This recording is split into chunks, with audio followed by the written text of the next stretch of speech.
ओम नमो भगवते वासुदेवाय। आप सभी का हमारे YouTube चैनल पर हार्दिक स्वागत है। माघ मास महात्म कथा अध्याय 11। अध्याय 10 में आपने जाना केरल देश में वसु नाम वाले वेद पारंगत ब्राह्मण की कथा, जिसके बंधुओं ने उसकी भूमि छीन ली, जिससे वह निर्धन और दुखी होकर अपनी जन्मभूमि त्याग कर देश विदेश में घूमता फिरता किसी व्याधि से ग्रस्त होकर मृत्यु को प्राप्त हो गया। उसका कोई बांधव न होने के कारण उसकी और्ध्व वैदिक क्रिया नहीं हुई और न ही उसकी दाह क्रिया हुई। इस प्रकार क्रिया के लोप होने से निर्जन वन में प्रेत होकर चिरकाल तक फिरता रहा।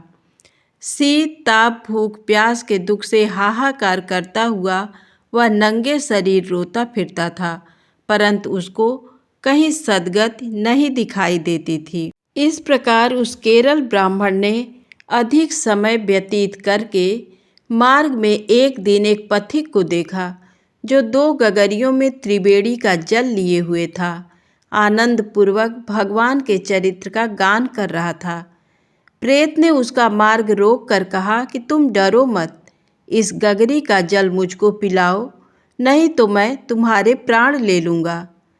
देवद्युति कहने लगा कि दुखी दुर्बल नंगे मुरझाए हुए तुम कौन हो, पैरों से पृथ्वी को स्पर्श न करके चलते हो।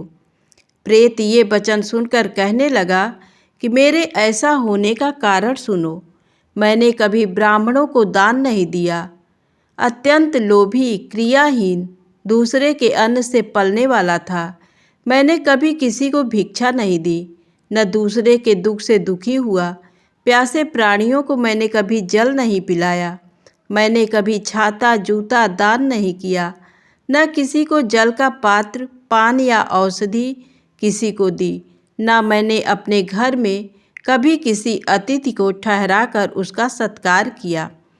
इस कारण मेरा पूर्व जन्म सब बुरे कार्यों में ही व्यतीत हुआ। मेरे पूर्व जन्म के कर्मों से ही मेरी ये गति हुई है। जो नारायण भगवान की भक्ति से पवित्र रहता है, उसको प्रेत पिशाच पूतना कोई बाधा नहीं दे सकते। जो पवित्र और दानी हैं, उनको कभी भय नहीं हो सकता। हे ब्राह्मण, इस प्रकार कर्मों का फल भोगता हुआ मैं यहाँ रहता हूँ, ऐसा सोचकर मैं शोक नहीं करता। एक बार मैं जवालिनी नदी के किनारे पर गया था। वहाँ पर घूमते हुए मैंने सारस के वचनों को सुना था। तब पथिक कहने लगा कि हे प्रेत, तुम सारस के वचन किस प्रकार और क्या सुने थे, सो कृपा करके कहिए। प्रेत कहने लगा कि इस वन में कुहरा नाम की नदी पर्वत से निकली है। मैं घूमता घूमता उस नदी के किनारे पहुंचा और थकावट दूर करने के लिए वहां पर ठहर गया।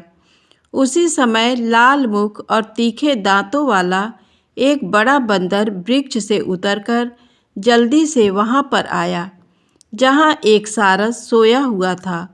उस चंचल बंदर ने कई एक पक्षियों को देखकर उस सोए हुए सारस को दृढ़ता से पैरों से पकड़ लिया, और तो सब पक्षी उड़कर वहां से चले गए, परंतु सारसी भयभीत होकर विलाप करती हुई वहीं पर रुक गई।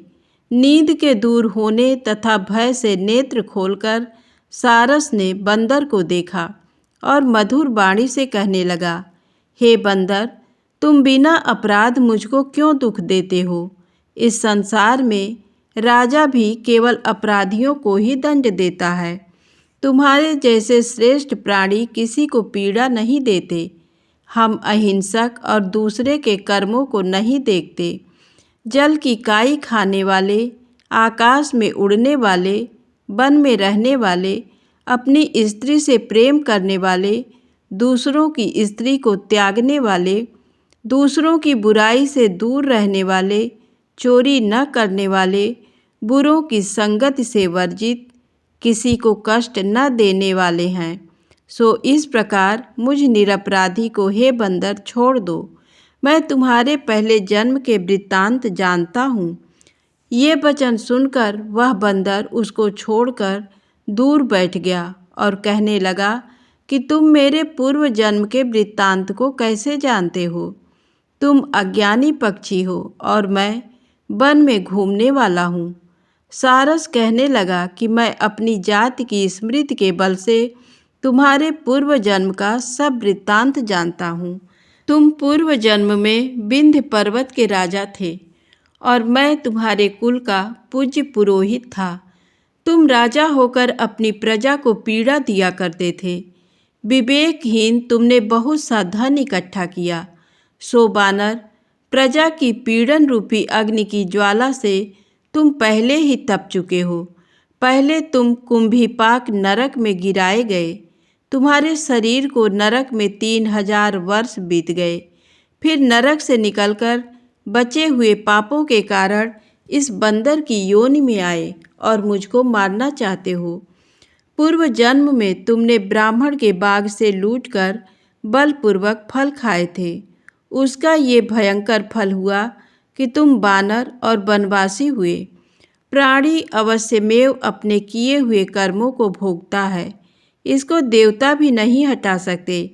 इस प्रकार मैं सारस का जन्म लेकर भी अज्ञान से मोहित नहीं हुआ। इतनी कथा कहकर बानर कहने लगा कि यदि ठीक ही जानते हो तो बताओ तुम पक्षी कैसे हुए? सारस कहने लगा कि मेरी दुर्गति का कारण भी सुनो।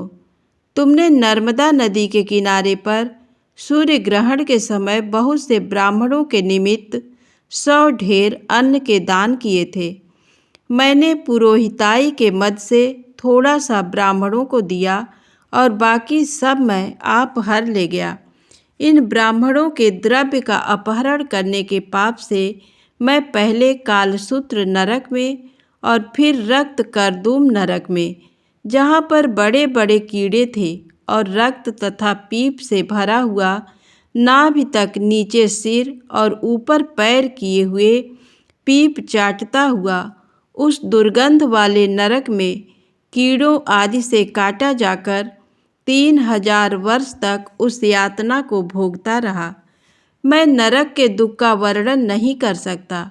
फिर नरक की यातना से मुक्त होकर ये सारस का जन्म पाया, क्योंकि पूर्व जन्म में अपनी बहन के घर से कांसे का बर्तन चुराया था। इसको मैंने एक जुआरी को दिया। इसी से मैं सारस योनि में आया। ये मेरी स्त्री पिछले जन्म में ब्राह्मणी थी। इसने भी कांसे की चोरी की थी। इसी से ये मेरी स्त्री और सारसी हुई। ये सब मैंने तुमसे कर्म फल कहा। अब भविष्य की बात भी सुनो। अब मैं, तुम और ये मेरी स्त्री भी हंस होंगे और कामरूप देश में सुख से निवास करेंगे। फिर इसके पश्चात गौर योनि में और फिर जाकर दुर्लभ मनुष्य योनि को प्राप्त होंगे। इसमें मनुष्य पाप और पुण्य दोनों ही कर सकता है। इस प्रकार शिव की माया से ये सारा जगत मोह को प्राप्त होता है। न केवल हम ही, परंतु इस संसार के सभी जीव प्रवृत्ति मार्ग में फंसकर अच्छे और बुरे कर्म करते और उनका फल भोगते हैं। इसलिए सब प्राणियों को धर्म का सेवन करना चाहिए। देवता, असुर, मनुष्य, व्याघ्र, कीड़े मकोड़े सभी से कंटक रूपी मार्ग नहीं छूटता। केवल वेदांत जानने वाले योगी ही इस मार्ग से बच सकते हैं। इसी कारण बड़े बड़े महात्मा भी कर्म फल को टाल नहीं सकते। उपाय से तथा बुद्धि से कोई भी इसको नहीं बदल सकता।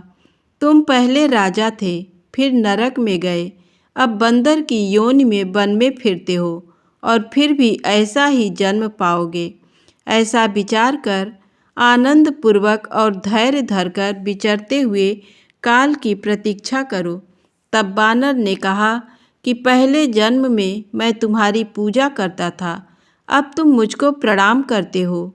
तुम जात के स्मरण से मेरे पूर्व जन्म के वृत्तांत को जानते हो। आनंद पूर्वक रहो, तुम्हारा कल्याण हो। तुम्हारे वचनों को सुनकर मैं मोह रहित होकर वन में विचरूंगा।